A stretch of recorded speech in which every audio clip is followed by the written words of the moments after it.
This is part 2 of a 2-part series that was actually by request. Because, as we mentioned last week, or 2 weeks ago, it was 2 weeks ago, and I tried to explain that there's prophetic wars have been all through the Bible. There was prophecies about how to enter into a battle to bring victory to the Israeli Defense Forces. In the Battle of Jericho, somewhere immediately before, this is how you are to go into battle. There's other prophetic wars that have been prophesied and fulfilled.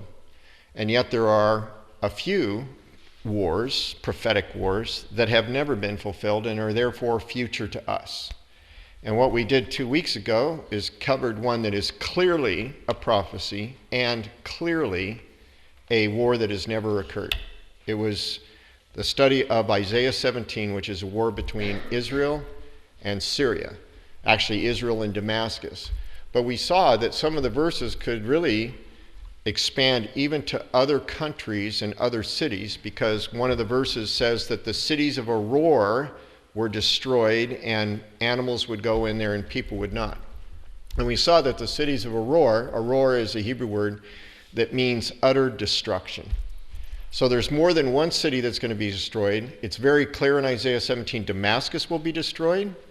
But then that use of that word and that term in that one verse says that there's going to be at least one more, because you got to have cities, and it could be many more.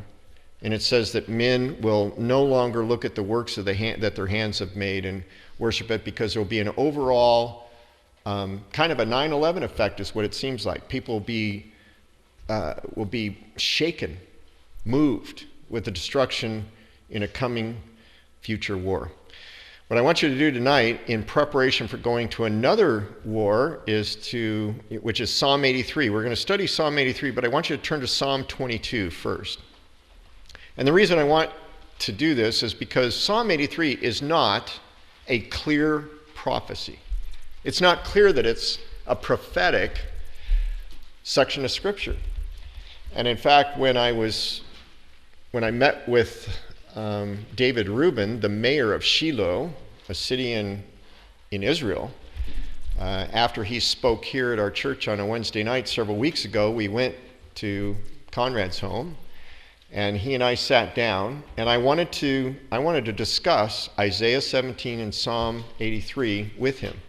And when I read Psalm 83, I said, this is a prophecy of a coming war, and he goes, it's not a prophecy, it's a psalm.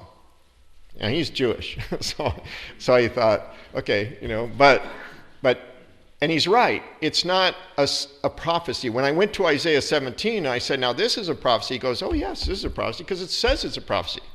In Isaiah chapter 17, it says, the burden against Damascus. That means a prophetic word against the city of Damascus. So he goes, it's clear. That says it's a prophecy. But what we're going to see when we get to Psalm 83, we're going to see it doesn't say a burden against these nations, a prophecy against these nations. It doesn't say that. But that doesn't mean it's not prophetic. And I think it is prophetic. And we'll look at Psalm 22 because we know Psalm 22 is prophetic. And it's much like Psalm 83. So because of what he said, and because I know somebody else called me and said that they had a Jewish expert saying the same thing down in Texas, I thought we'd do this little side trail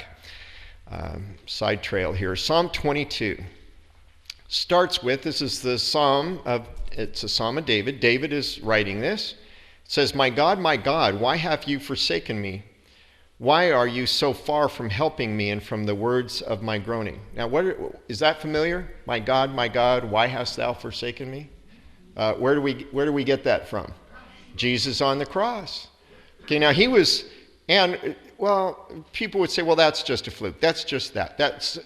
David had many times in his life where he could have just cried out in agony, my God, why have you forsaken me? Saul's going after me, whatever. Okay, well, let's keep reading. Psalm 7, verse 7, 22, verse 7. All those who see me ridicule me. They shoot out the lip, they shake the head, saying, he trusted in the Lord. Let him rescue him. Let him deliver him, since he delights in him. Does that sound familiar? Jesus on the cross. That's what they said to him on the cross. But there was times where people shook their head at David. Okay, verse 13. They gape at me with their mouths like a raging, roaring lion. I am poured out like water, and all my bones are out of joint. My heart is like wax, it is melted within me. My strength is dried up like a potsherd, and my tongue clings to my jaws. You have brought me to the dust of death, for dogs have surrounded me. The congregation of the wicked has enclosed me. They pierced my hands and my feet. I count all my bones. They look and stare at me. They divide my garments among them, and for my clothing they cast lots. But you, O Lord, do not be far from me. O my strength, hasten to help me. Now, is that David? Did they pierce David's hands and feet? Did they cast lots for his clothes? No. And what did Matthew say in his gospel? All this is attributed to prophetic fulfillment in Jesus Christ. So in other words, even though this is a psalm, even though this isn't saying, thus says the Lord, the Messiah is going to come and have his hands and his feet pierced, it was laid out as a psalm in a way that the people that would read it would go, David was speaking as if he was Jesus. He was speaking as if he was the one that was being put on the cross, and in a way, he was prophetically speaking of one of his descendants that was going to come hundreds and hundreds of years later. I believe Psalm 83 is the same way. It is a psalm written by a psalmist, not David, but it is speaking into the future, talking about a war that has never occurred in the past. So let's turn to Psalm 83 now. And you'll see in your Bible, it's not in the actual verses, but you'll see, if you have a study Bible, that it says it's a psalm of Asaph. And actually the word Asaph literally means in the Hebrew a collector. Some people speculate that Asaph could have been a guy. King David had a guy, Asaph, that was a help to him at his time. But it also could mean a song of those who collected songs that were added to the prophetic record. Song of Asaph is attributed to Psalm 50 and to Psalm 73 through 83. Now, some commentators will say that this chapter was fulfilled in the days of Jehoshaphat. But if you go and you study King Jehoshaphat, never in the historical record of King Jehoshaphat do you have all these nations that are listed in this chapter coming to destroy the nation of Israel. And actually, it wasn't even the nation of Israel at the time. It was the nation of Judah. So it doesn't apply. I think that this is prophetically into the future, and the commentators of the past who have attributed it to Jehoshaphat are doing their best to come up with the most likely king that this applied to. This is what Barnes says about the various different explanations. It says, the occasion on which this chapter is applying, the occasion on which this was composed is not certainly known. This commentator says there's no way to figure out what this is talking about. There's two conjectures by Bible scholars, and then he explains them. And then he says this is perhaps rather fanciful. These attempted explanations of where they fit in history in the past are fanciful. All that is certain in regard to this psalm is that it was written in view of a threatened invasion by combined armies, and the prayer is that God would give help as he had done when the nation had been threatened on other occasions. All that we know for certain is there's a bunch of people surrounding Israel to destroy her, and there's a cry out to God, help us. We need your help. We need your deliverance. That's what's certain. And that attempts to try and put this, what I believe, prophetic scripture into times past are, according to Barnes, fanciful. They don't fit.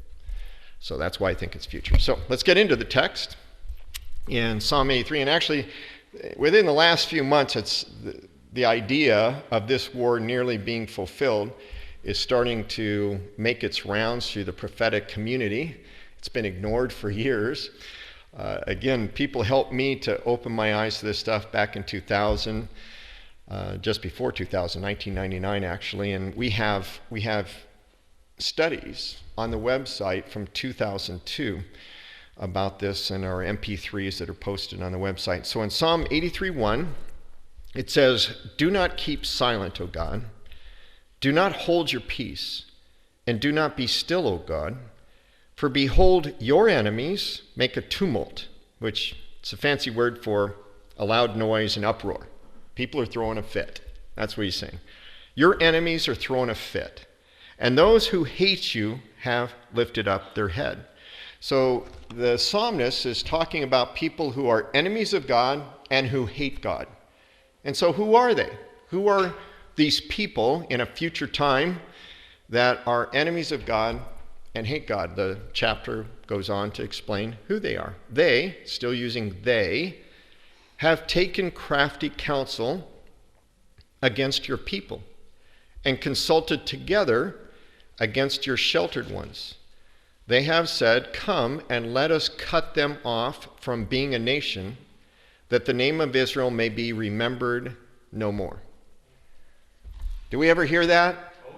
Do we ever hear people in the world saying, "We're going to wipe Israel off the map"? Every Arab capital is, the person sitting at the top of every Arab nation has said it either publicly or behind closed doors as they plot together. So they are those who want to destroy the nation of Israel. They are the enemies of God. They hate God. So what we have to do, and we hear Ahmadinejad say that, we want to wipe Israel off the map. They're an enemy of God. Who do you think is going to win? God's going to win. They hate God. Who else hates God? Satan hates God. All these people that want to destroy the nation of Israel are those people who are serving Satan. And they hate God and they're enemies of God. They're meeting behind closed doors, making crafty counsel. And it says that these are, cut them off from being a nation, and these are against your people. So who are your people? Now, the replacement theology people say that God cast off the Jews. They're no longer God's people. But if this is a future war, then how do you explain? They say that the church has replaced Israel. Is the church a nation? The church isn't a nation. It's so clear in the Bible that God never cast off the nation of Israel. In fact, it says in Jeremiah, it says that the only way God will cast off his people, the Jews, as his chosen people, is if the sun no longer shines and the moon no longer is in the sky at night. And so, do you see the moon at night? Most of the days of the month you do, all but one. And the sun still rises. So that's how we know the Jews are still the chosen people of God. It's so clear in Scripture. And they are his sheltered ones. God is going to protect them. And here's the other thing, is it takes Israel existing as a nation. You can't wipe it out as a nation unless it is a nation. Correct? Now here's a little history. When was the last time Israel was a nation? A sovereign nation. Yeah. Well, I mean, before 1948, when was the last time Israel was a nation? 586 BC. 586 BC is when King Nebuchadnezzar of Babylon destroyed Jerusalem and wiped out the Jews except for a handful that came back into the nation of Israel, or except for a handful that he took captive to Babylon, and he left some stragglers behind. But they were not the nation of Israel. They were a conquered territory of Babylon. Well, who conquered the Babylonians? The Medo-Persians. The Medo-Persians made a decree for the Jews to be able to go back and rebuild Jerusalem, but who were they? Were they sovereign? When they went back to Jerusalem, was Israel sovereign over Jerusalem? No, they answered to the Medo-Persians. For the entire reign of the Medo-Persian Empire, the Jews that had gone back to Jerusalem to rebuild were under the sovereignty of the Medo-Persians, and you can see that in the writings of Ezra and Nehemiah. Who conquered the Medo-Persians? The Greeks. When Israel was in the land under the Greeks, were they sovereign? No. Alexander the Great came into Jerusalem. He told the Jews what they had to do and not do for him to destroy Jerusalem as he did the other nations. Then they listened to the Greeks. And then when Alexander the Great died, the nation was carved up by his 4 generals. The empire of Greece was carved up by the 4 generals, and those generals ruled over the Jews living in Israel, and there's all kinds of history about that. And then who conquered the Greeks? The Romans. And the Romans ruled Jerusalem, as we can see in the Gospels, in the Gospel account. They were all under submission to Herod and to Pilate and to other Roman leaders. And the Romans destroyed them in 70 AD. In other words, Israel was never in sovereign control of the land of Israel from 586 BC until 1948. In 1948, in one day, they were declared a sovereign nation.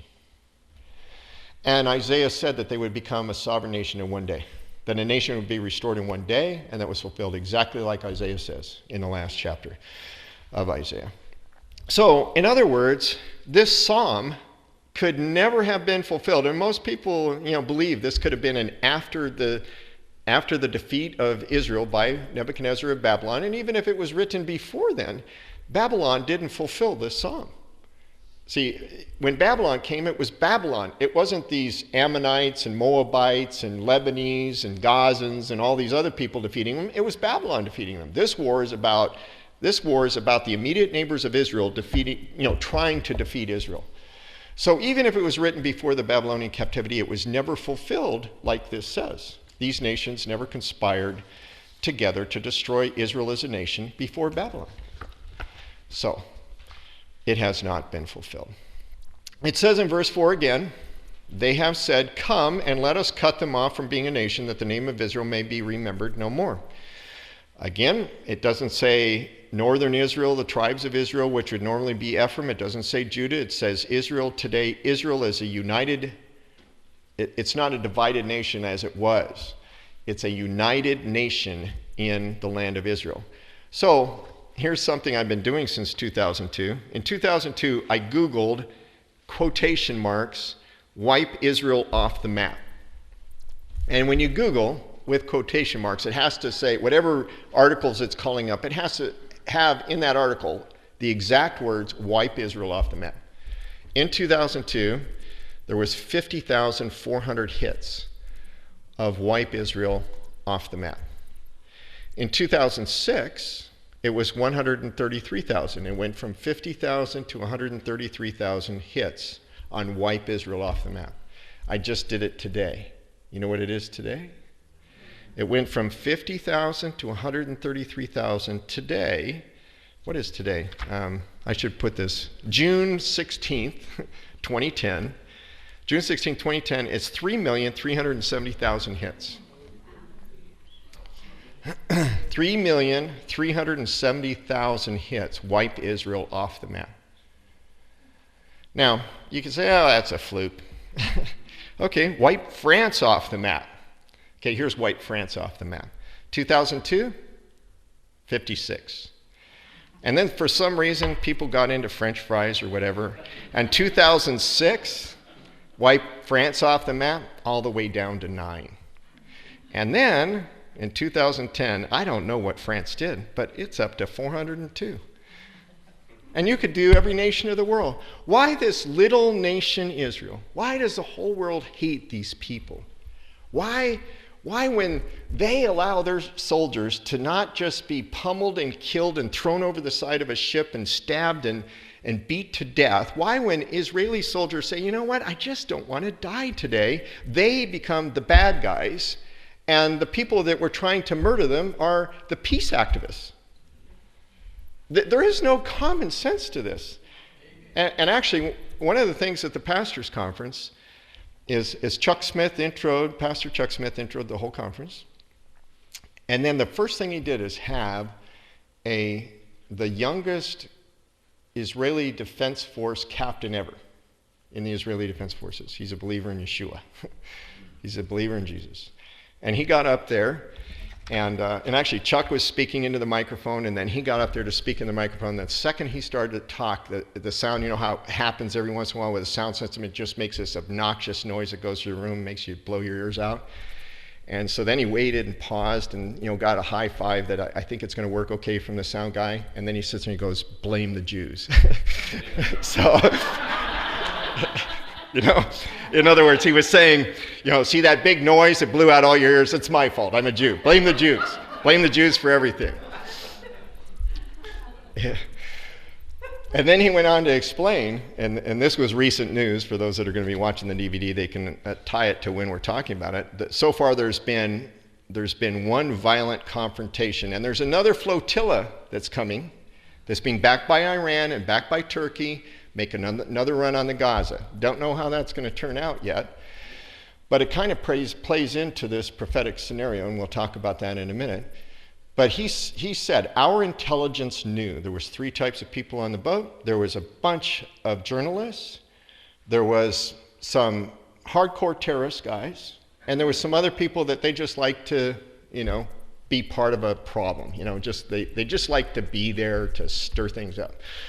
And their intelligence was thinking, there's no way with all these journalists and cameras that the terrorists are really going to be violent, because everybody's going to see.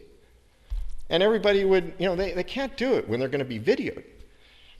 But they didn't realize that Satan knows he's got the media. He's got the minds of people. Evil is good and good is evil. And even the fact that the world saw these guys beating up, throwing these Israeli soldiers over the side that had done nothing but tried to board the ship to keep it from violating the blockade, the world doesn't care. Israel, blame the Jews. Blame the Jews.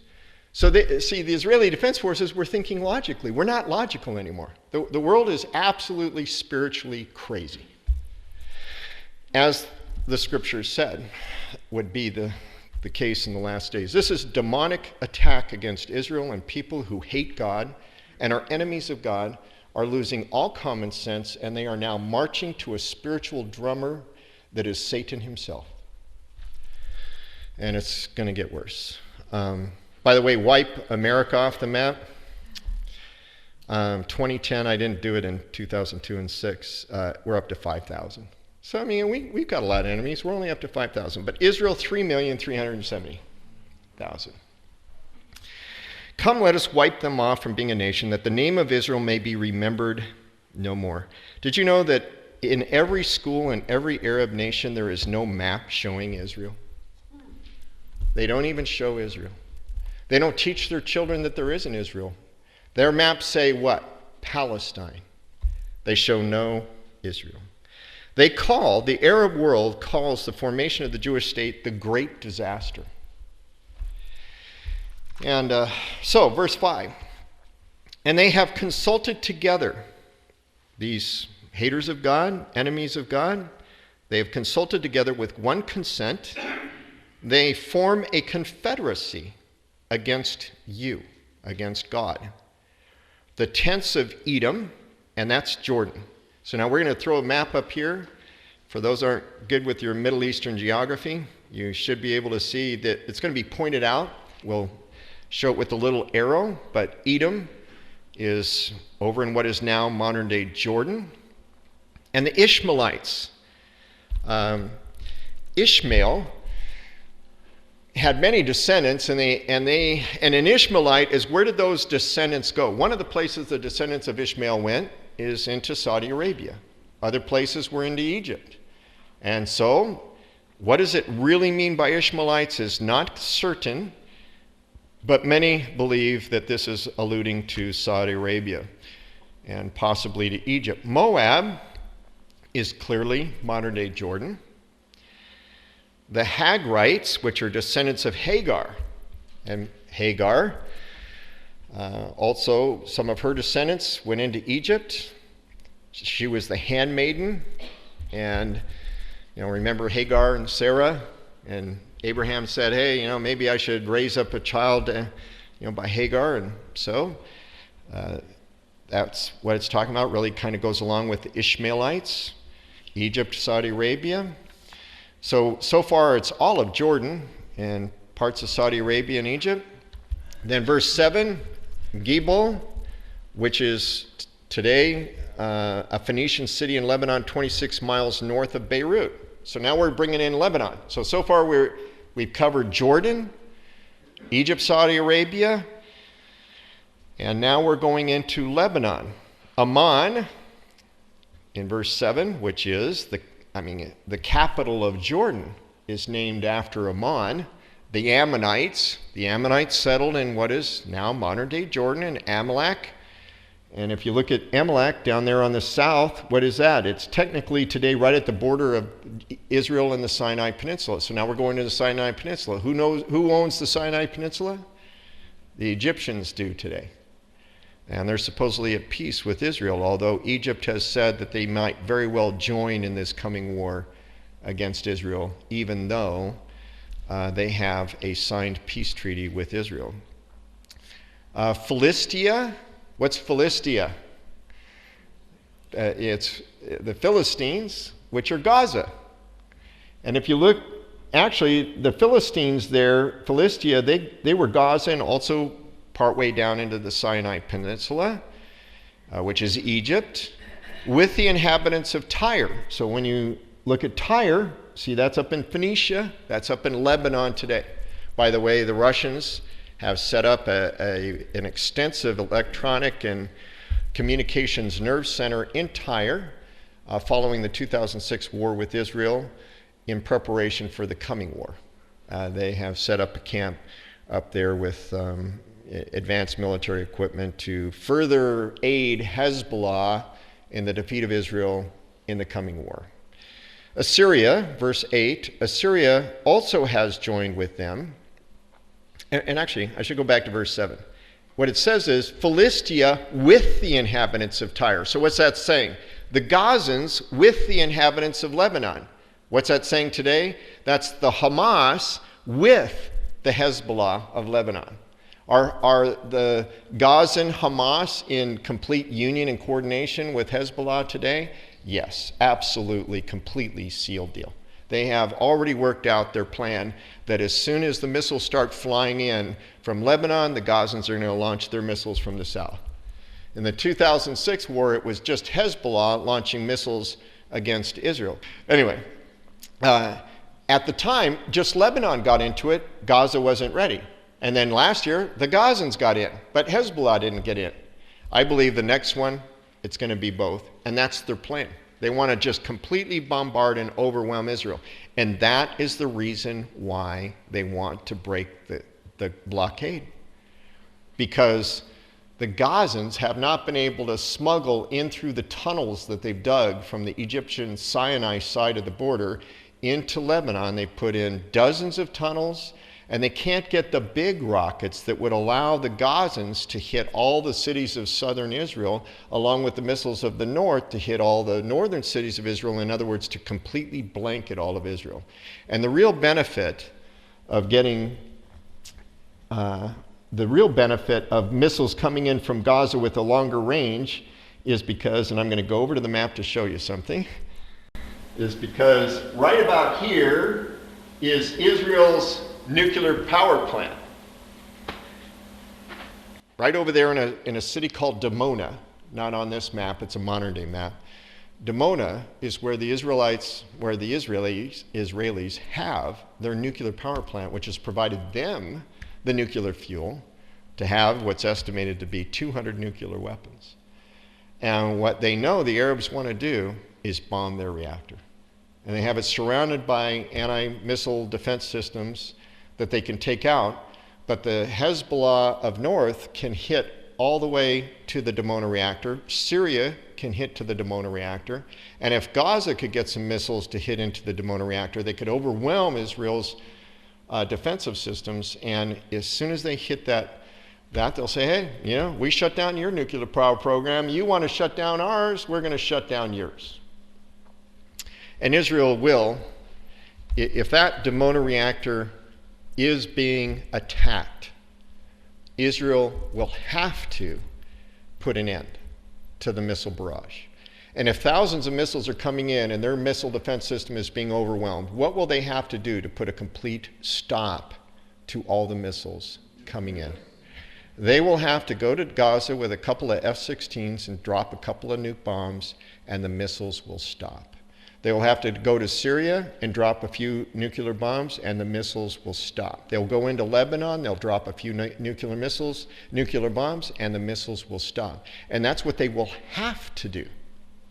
And so I'm actually thinking if the Lord is going to tarry on allowing this war to start, I wouldn't be surprised, because Benjamin Netanyahu and former Prime Minister, now Defense Minister Ehud Barak, have agreed with the world, with Obama, who is forcing them, along with the United Nations, you must stop blockading Gaza.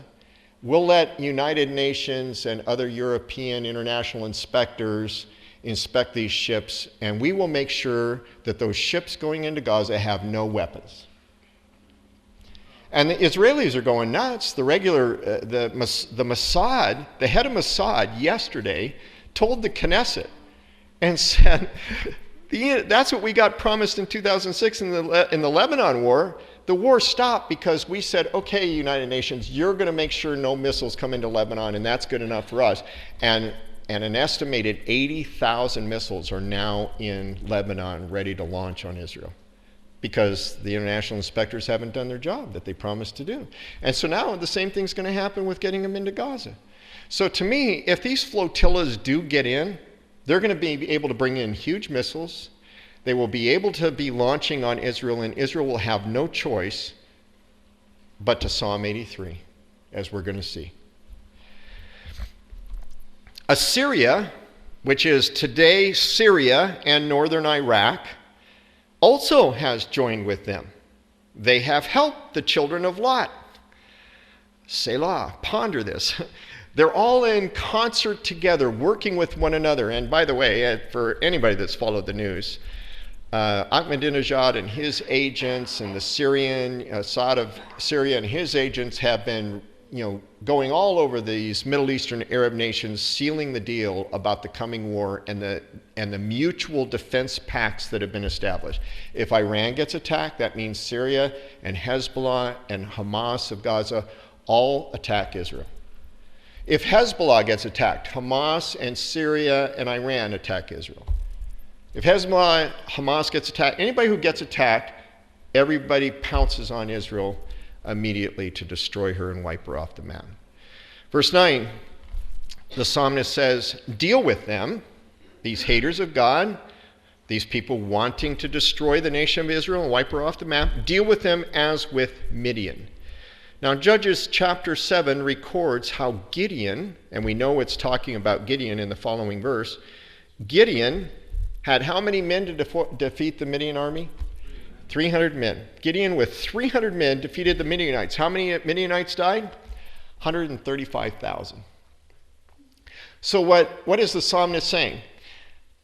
God, deal with them as you dealt with the Midianites. And he means in the days of Gideon. In other words, God, with just a few Jews, deal a blow, a destructive blow to our enemy, like the days of Gideon. As with Sisera, as with Jabin, Sisera was the general under King Jabin at the brook Kishon. You can read about that in Judges 4 and 5. Who perished at Endor. How did he perish at Endor? A woman drove a tent peg through his head, for those that want to read it. Who became refuse on the earth. Deal with them as you did in these previous times. Now this is so important because God dealt with it, because was God the one that was giving Gideon victory over the Midianites? Of course. But it was the it was the Israeli Defense Forces at the time. It was Gideon and his 300 men that went in to battle. God used Israeli soldiers. And he used Israeli soldiers in the battle with Sisera and Jabin. In fact, Israel was relatively defenseless because they had been so oppressed by Jabin and Sisera. They had very few weapons. Sisera had hundreds of chariots. And Deborah told Barak, kind of interesting, Barak, God wants you to go into battle. Oh, I'm not going to go unless you go with me, is what he said to Deborah. And Deborah says, well, because you said that, a woman's going to defeat your enemy, and a woman did, put a tent peg through. But here's what happened. The Sisera was just like, man, we got hundreds of chariots. We're going to come into the Jezreel Valley, and we're going to just wipe out those rebellious Jews. God sent a storm. And all the chariots got bogged down in the mud in the Jezreel Valley. And all of a sudden, these charioteers thought, oh, we're in a real battle now. We don't know how to do this if we can't run with horses. They all ran away, and the Israelis slaughtered them. So in other words, when the psalmist says, deal with them as with Midian, overwhelming forces defeated by a small force, deal with them as with Sisera, I think even the weather is going to come into play when this plays out. And it's very possible that Syria could be sending chemical weapons, as we mentioned a couple weeks ago. And maybe the Lord is going to bring a downpour to minimize the effect of the chemical weapons, even though we know Israel is going to be damaged. They're going to be wounded in this from Isaiah 17. But God is going to use weather. That's what he did in those days. And see, Ezekiel 38:39, which I think follows these Isaiah 17, Psalm 83 wars, who is the one that fights in that war? God and God alone. It's not the Israeli Defense Forces. But the psalmist is saying, defeat them as these days when the Israeli Defense Forces entered into battle with the help of God. Verse 11, make their nobles like Oreb and like Zeb. Yes, all the princes like Zeba and Zalmunna. These were the princes, the kings of the invading nations that were destroyed in these two battles. Turn to Judges chapter 8, verse 18, because there's a real nugget in Judges chapter 8 that applies to today. So in Judges chapter 8, verse 18,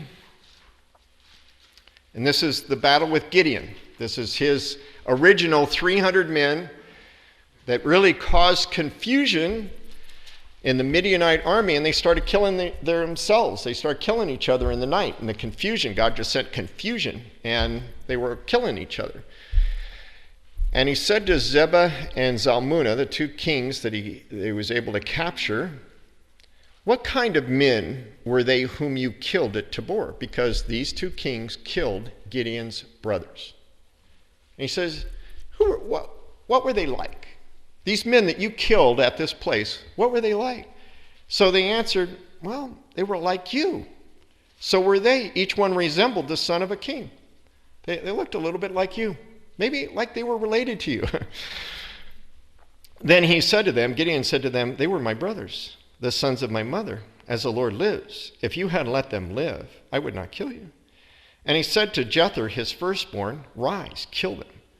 But the youth would not draw his sword, for he was afraid because he was still a youth. So Zeba and Zalmunna said, rise yourself and kill us. For as a man is, so is his strength. Don't ask your kid to do it. Just kill us yourself. So Gideon arose, killed him, and took the crescent ornaments that were on their camels' necks. What were they? They were moon worshipers. Who were they worshiping? The crescent around their camel necks? They were worshiping Allah. Before, Allah is the moon god in antiquity of the Arab nations. And they hate to have us say that because they want to say we don't worship the moon, we worship the only God, Allah. But the history of Allah is he is the moon god. It's been worshipped for centuries. Arabs. These guys were Arabs who had murdered his brothers and oppressed the Jewish people. And God said, enough is enough. And they defeated him. Israel defeated the Arab neighbors. Verse 11, going back to Psalm 83.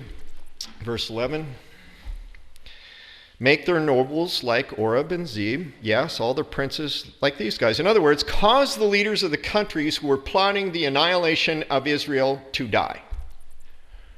This is what the foreign minister of Israel said on February 4th, 2010. This is international news. Foreign Minister Lieberman blasted Syria's President Bashir Assad for claiming Israel is leading the Middle East towards war, saying Assad made a direct threat on Israel because Assad's been saying, we're going to wipe Israel off the map, along with Ahmadinejad. And then Assad says, you're fomenting war in the Middle East. Israel's saying, we want to just live at peace. You guys keep saying you want to wipe us off the map. And, in the Arab mind, in the Arab Muslim satanic mind, Israel is ruining the world's peace because Israel won't roll over and just die. 6 million Jews won't just all commit suicide and bring peace to the world. That's what they expect. So they say, rightfully, you're just ruining peace in the Middle East because you won't all die. Assad made a direct threat on Israel and calling on Damascus to give up its demand for the Golan Heights. Speaking at Bar Ilan University, he warned Assad personally that in the next war, not only will you lose the war, you and your family will no longer be in power.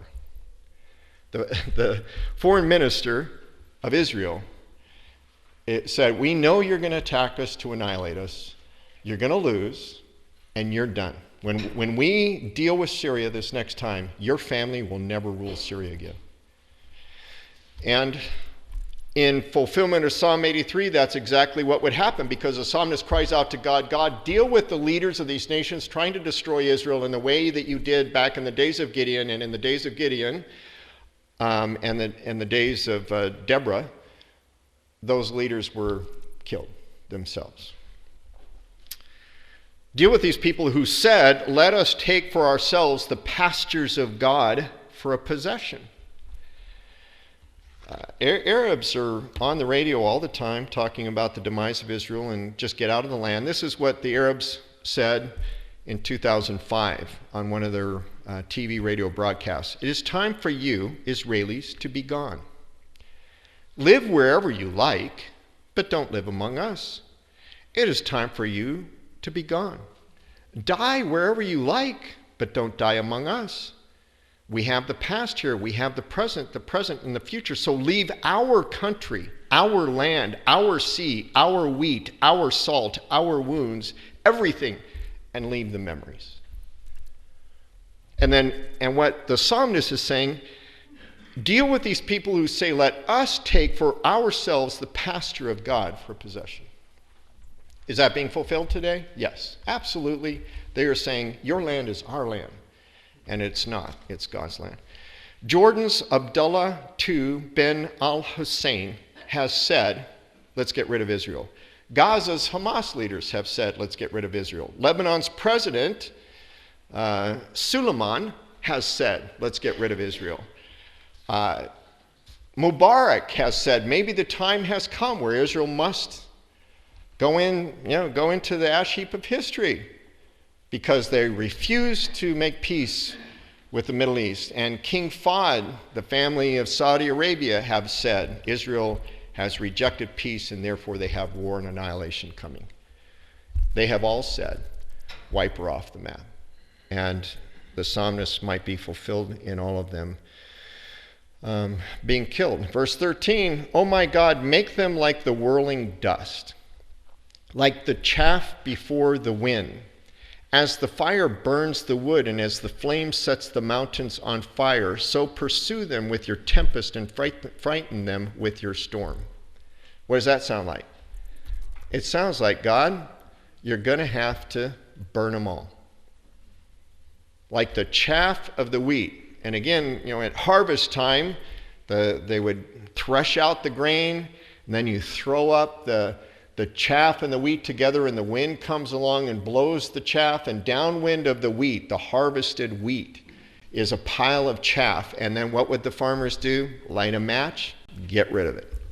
And that's what it's saying. And here's how it's prophetic. It's prophetic in the sense that the implied answer to this is God says, okay.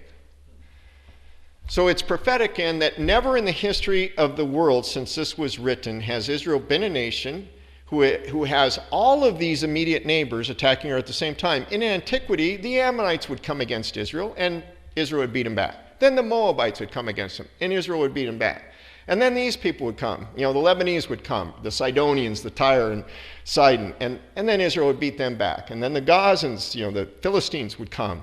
Never did all of them, in the history of the biblical Old Testament, did they all come make a unified pact to destroy Israel.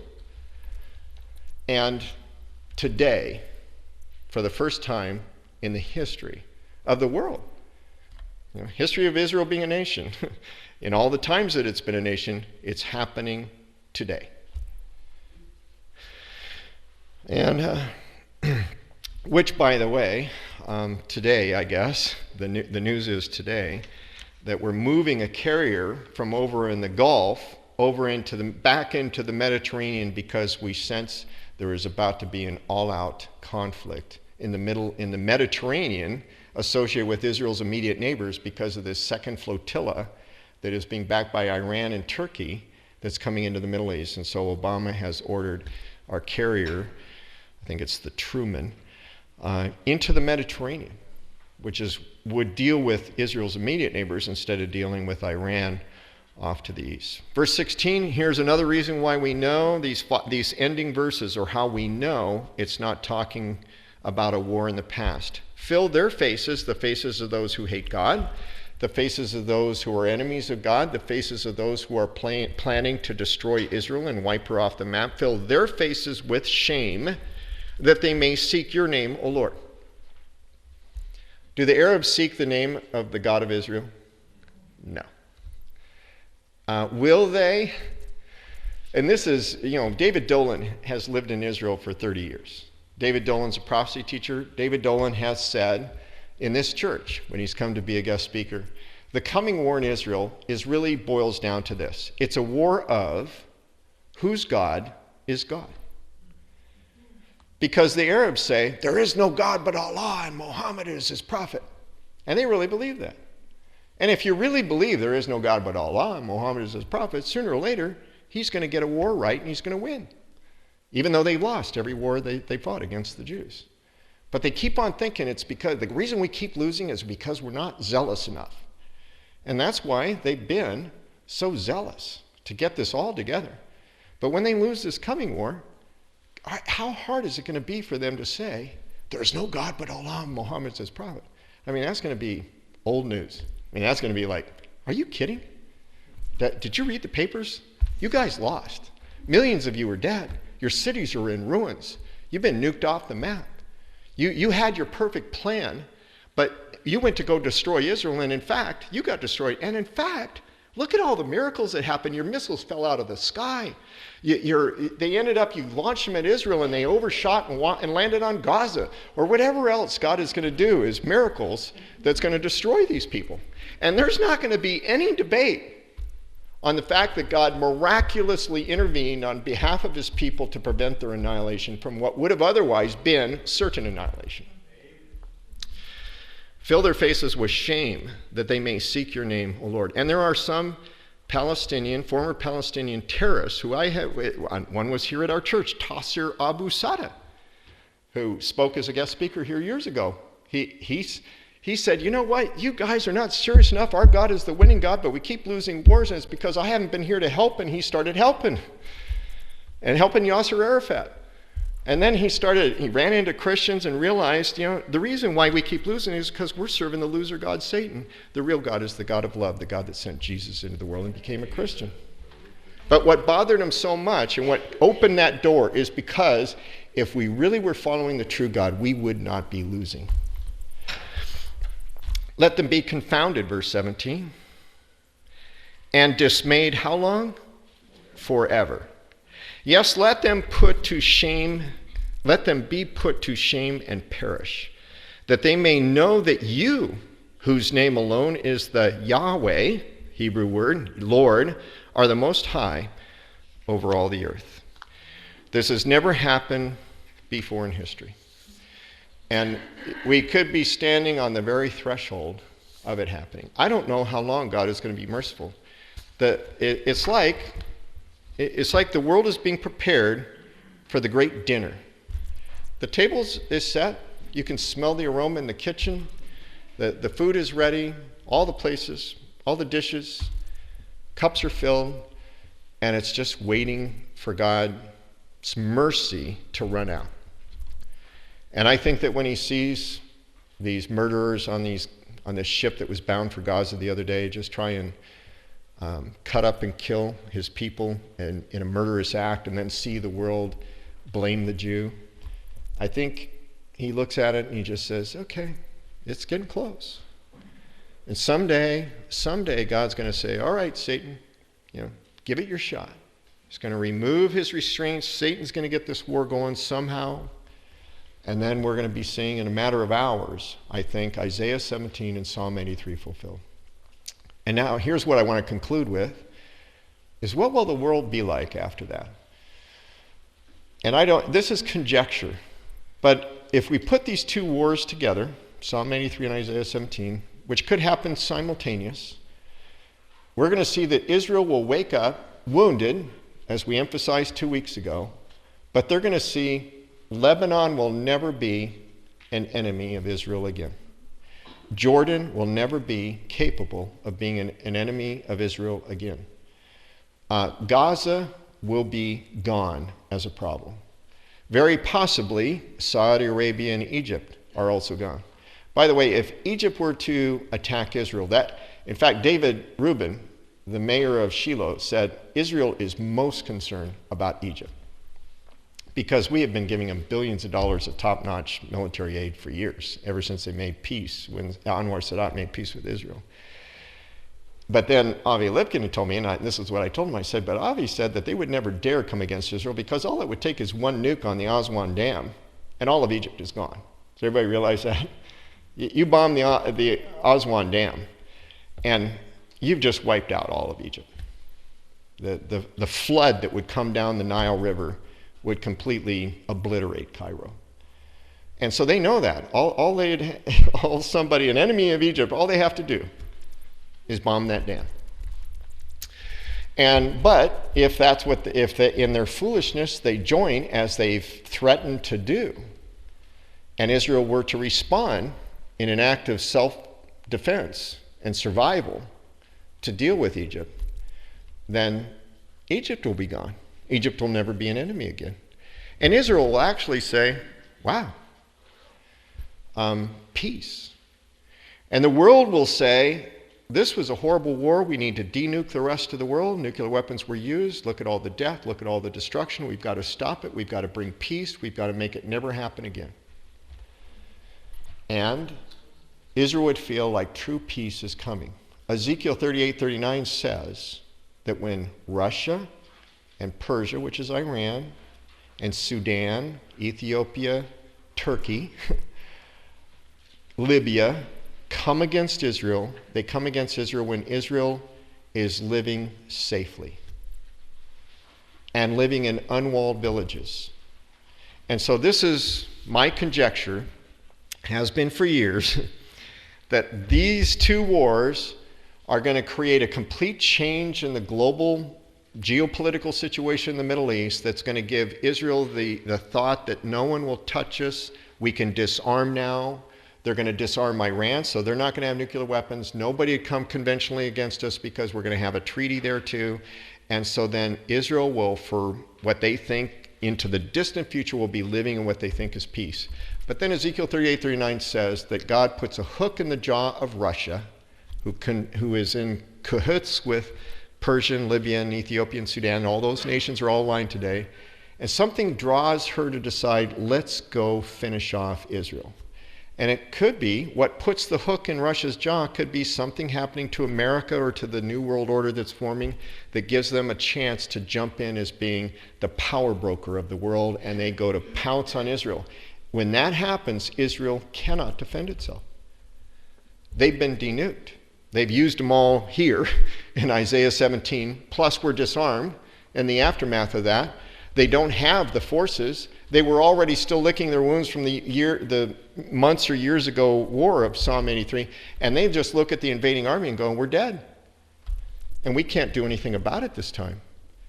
And God comes on their behalf and wipes out that second row tier of nations, and then Israel thinks, certainly our Messiah has come.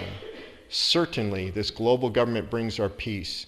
Certainly this man who now says, build your temple. All your enemies are gone. Build your temple. We will give you peace. All the Jews in the world come to Israel. They will say, that man is our Messiah. God has truly brought us back in the land, given us the third temple, and they will be ripe for the tribulation period. And that's how we can get from today to the Jews building a temple, is with a sequence of these wars, if that's how it happens. And again, we don't know that. We just know this war is going to happen. We know Isaiah 17 is going to happen. We know Ezekiel 38-39 is going to happen, because that's what the prophecy says. But to put it in the right order is what we don't know. This order makes sense. Was that too complicated? That closing part? And we will, but we will see what happens. But we can be in prayer, because if these wars do go down in our not too distant future, it will affect everybody on the face of this earth in very profound ways. Any questions before we close it up in prayer? Yeah, Carl. Verse 17 or 16 we would read that when the psalmist put that down, they still don't know the name or anticipate that they'll ever know anything other than the name Yahweh. It doesn't refer to Jesus. No, it doesn't refer to Jesus. And actually, I don't think that the Jewish nation has a revival to Jesus until when? Till Jesus comes. Because then it says they look on him whom they have pierced. Because Jesus prophesied in John chapter 5, Jesus prophesied to them, I have come in my Father's name, and me you have rejected. Another will come in his own name and ask you to put it in your hand and in your forehead. Another will come in his own name, and him you will accept. And I have had numerous Israeli friends tell me, the man who gives us peace, the man who lets us build a third temple, the man who gives us a defensible border, not just on paper, but real, he is our Messiah. They are looking for just a man. He will come in his name. Them they will follow.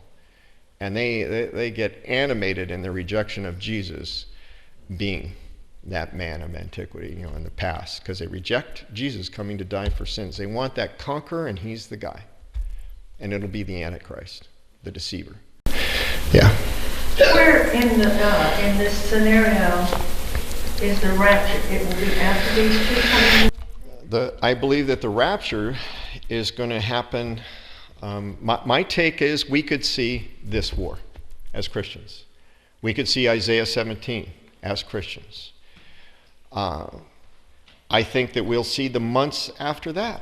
I mean, the rapture could happen today, prophetically. But I think that we have to be gone. We must be gone before the tribulation starts. When does the what I mean is 70th week of Daniel, last 7-year major tribulation. When does that start? According to the book of Daniel, it starts when the Antichrist, the man of sin, enforces a 7-year covenant on the nation of Israel. As soon as the world sees a man who is a global leader saying, okay, here's how we're going to forever solve all of the remaining Middle East problems and issues, Israel signed this 7-year plan for peace. And as soon as that man is making them do that, that's the beginning of the tribulation period. And we have to be gone for that. And I think it'll happen right after the Gog-Magog war of Ezekiel 38-39. I think that war will lead to the rise of the global government and the Antichrist rapidly. And we will be gone by then. By the way, as a little side note, we'll probably kick this out of the tape, but this oil well thing, this is really a huge thing. I mean, a little bit that I've been able to do. But one of the things that's interesting to me is when you look at the oil spill from the air, what color is it? It's red. It's red. And you know what the Bible says in the book of Revelation? It says a third of the world, a third of the oceans dies because the oceans turn to blood. And this is one well. And we know there's global earthquakes coming. Global earthquakes could, knock the casings and the blow-off, the blowout preventers and everything. Massive earthquakes could break hundreds of under the ocean wellheads, and you could have a global cataclysm of oil pouring out into the oceans. And those global earthquakes are predicted. You could have a nation, a psycho nation, planting bombs next to that was really cool what happened in the Gulf of Mexico. Let's just plant a bomb next to everyone in America and say, oh, Mr. President, would you please, if you say no, we're going to and blow off a few hundred of those things. I mean, we are living truly in the birth pain phase leading up to the tribulation period. Yeah. One other thing, talking about our food supply and everything being destroyed, I was talking to Cindy and Barry who raise bees. And they say the bee industry is hurting so badly. We do not have bees enough. And the pollen and the rain is making them swarm. And we're not going to have bees to pollinate. Yeah. And our food supply is going to start hurting. Yeah. Seriously. Yeah. They've been saying that for 3 years now about the bee population. And every year for 3 years, the number of bees that are available to pollinate our crops, which are many, has been decreasing, and they do not know why the bees are dying. They have no idea. And it could be, I mean, the things that are running through my mind is this HARP antenna up in Alaska might be just putting out a frequency that messes with them, and there is a military defense HARP antenna that's putting billions of watts up into space. We don't have time. It's called HARP. Go do HARP, HARP antenna, and you can read from now until Jesus comes back. If you Google that. The HARP antenna could be doing something. Also, every single food company is investing in genetically modified foods, creating these GM products. And who knows if some of that GM manipulation isn't GMO, genetically modified organisms, GMOs. Genetically modified foods are man messing with what God made.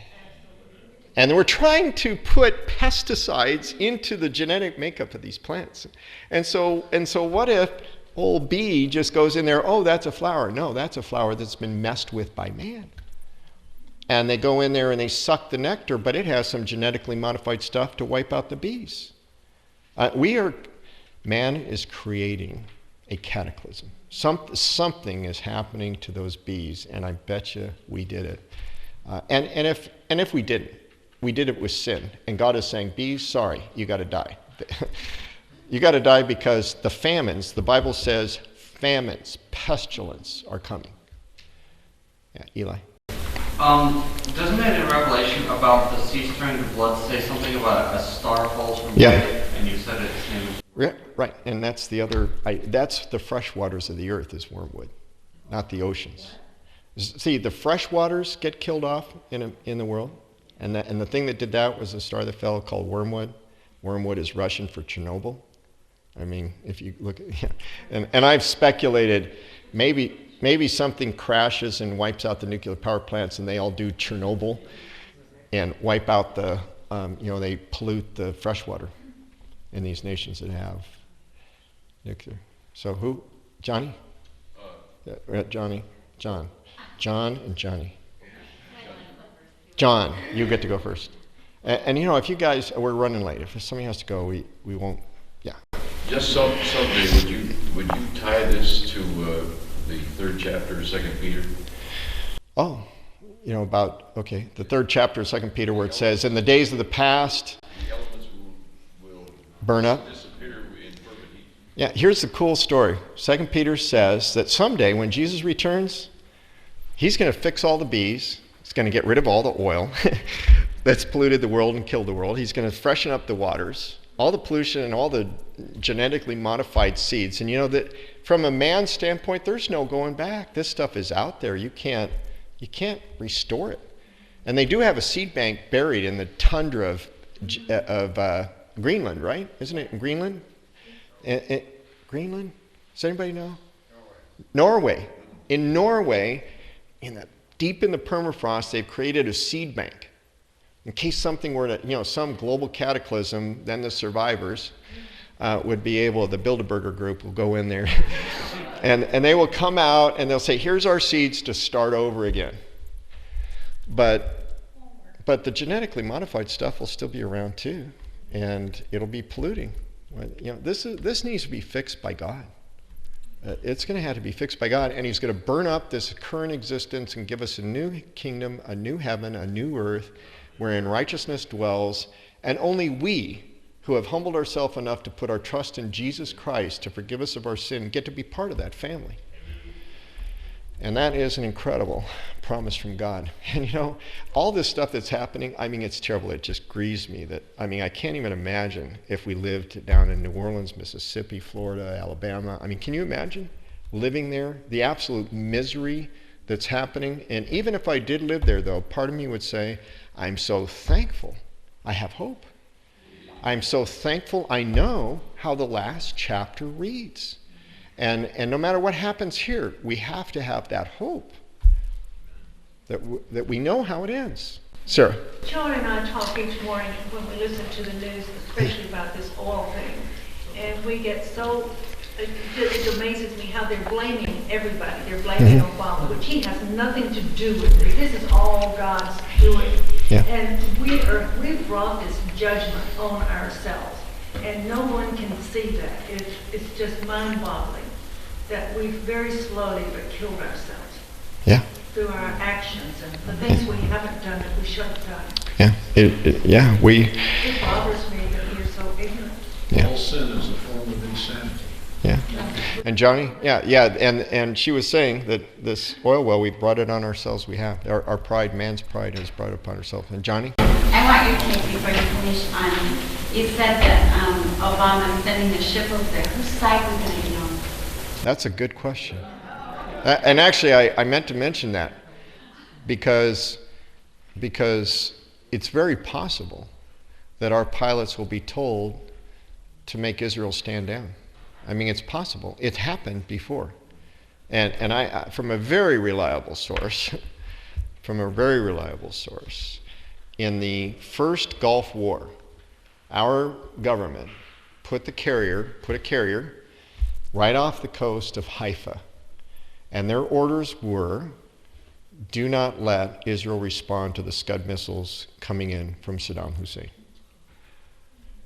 Because Bush Sr.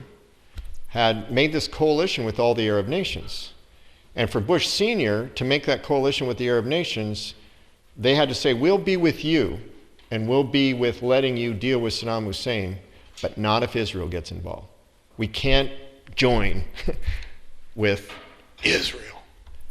And so we told Israel, you're going to have to suck some Scuds, but we're going to be having our military and our soldiers are going to be bleeding, our planes will be flying, you're going to have to take Scuds, you cannot respond. And just in case you don't get the point, our carrier's off the coast. Now, I don't know what's going on, but Obama is a Muslim. But see, the real threat is the creeping crud of Shia Islam, the Shiites.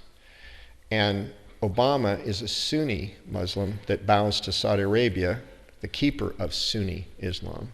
And so it very well may be that he'll allow the attack on the creeping Shiite influence in the Middle East. We'll see. I know that's confusing to some. Yeah, it's complicated. We don't have time.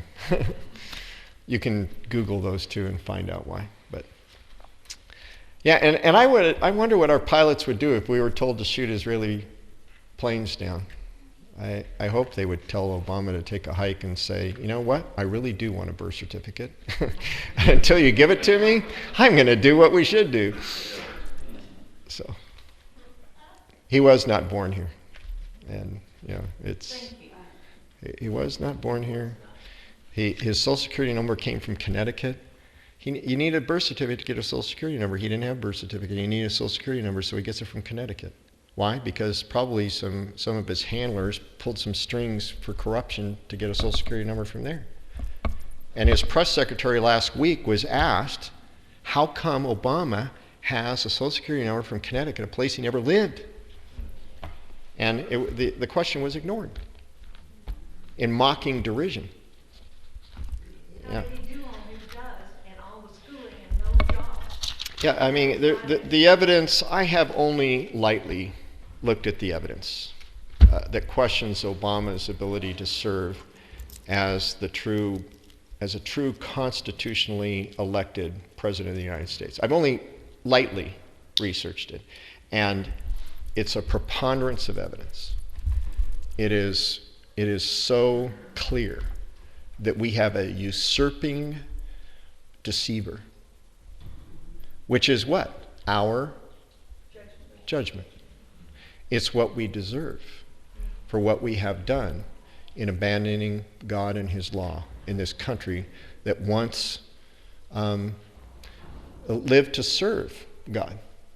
And so Deuteronomy 28 says, if you depart from my law, these are the curses that will come upon you. Verse after verse after verse, all of which are coming true, including the alien will rise higher and higher, and you will be lower and lower until he is the head and you are the tail. So what does that predict? That predicts that we will be ruled by an alien. And then people would have said before 2009, that's impossible. We have a constitution.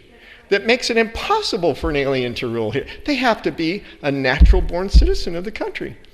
And look at what happened. God says, oh, impossible?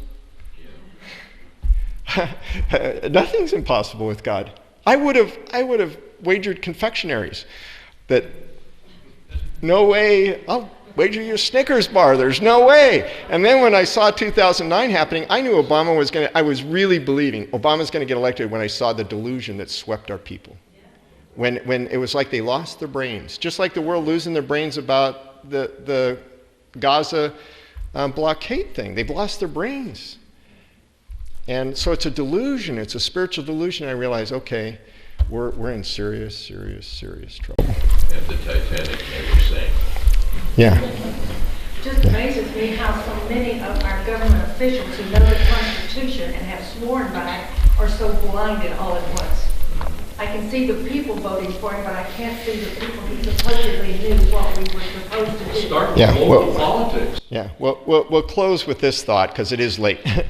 In Thessalonians, 2 Thessalonians, the judgment that the Antichrist takes over the world with is the judgment that because the people did not believe the truth, God says, I will give them over to a lie, that they will believe the lie because they did not have a love for the truth.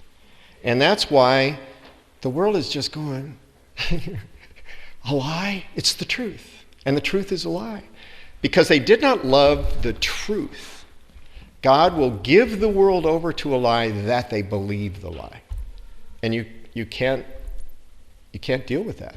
And that's the world at final judgment time. And we are very nearly there. Father, we thank you for your word. We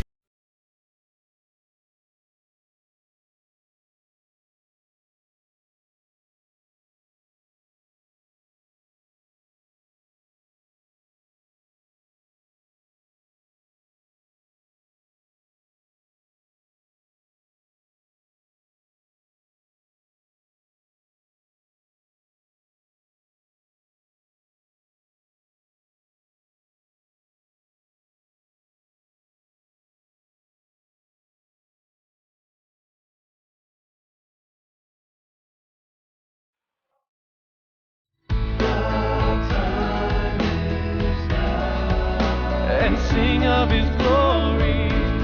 The time is now. And sing of his glory.